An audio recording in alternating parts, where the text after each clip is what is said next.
ఆంధ్రప్రదేశ్ ముఖ్యమంత్రి చంద్రబాబు నాయుడు అమరావతిలో entrepreneurs organisation Andhra Pradesh chapter సభ్యులతో సమావేశమయ్యారు. ఈ సమావేశాన్ని వైజాగ్ ఎంపీ శ్రీ భరత్ సమన్వయం చేశారు. ఈవో ఆంధ్రప్రదేశ్ చాప్టర్ లో 20కి పైగా రంగాల్లోకి 50 మంది ప్రతిష్టాత్మక వ్యాపారవేత్తలు ఉన్నారు. వీరి సగటు వయస్సు 38 సంవత్సరాలు మాత్రమే అయినప్పటికీ కలిపి 60,000 మందికి పైగా ఉద్యోగాలను కల్పిస్తున్నారు. సీఎం మాట్లాడుతూ ఆంధ్రప్రదేశ్ లో వ్యాపారం విస్తరించాలనే మీ నిర్ణయం ప్రశంసనీయమని చెప్పారు. రాష్ట్రంలో agri processing, tourism, defence, space, electronics, logistics వంటి రంగాల్లో అపారమైన అవకాశాలు ఉన్నాయని అన్నారు. రాష్ట్ర ప్రభుత్వం బిజినెస్ కి పూర్తి సహకారం అందిస్తూ వృద్ధి, ఇన్నోవేషన్, సస్టైనబిలిటీకి ప్రాధాన్యత ఇస్తుందని భరోసా ఇచ్చారు. అలాగే స్థానిక వ్యాపారవేత్తల ప్రాధాన్యతను గుర్తు చేస్తూ స్వర్ణాంధ్ర విజన్ 2047 సాధనలో మీ పాత్ర కీలకం అని చంద్రబాబు అన్నారు. శ్రీ భరత్ మాట్లాడుతూ రాష్ట్ర నేతలు, వ్యాపారవేత్తలను ఒకే వేదికపైకి తీసుకురావడం సంతోషకరమని చెప్పారు.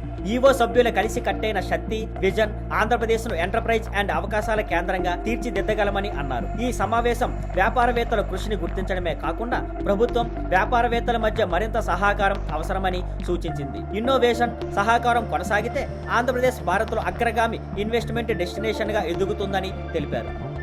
Thank you for watching. Please like, share and subscribe.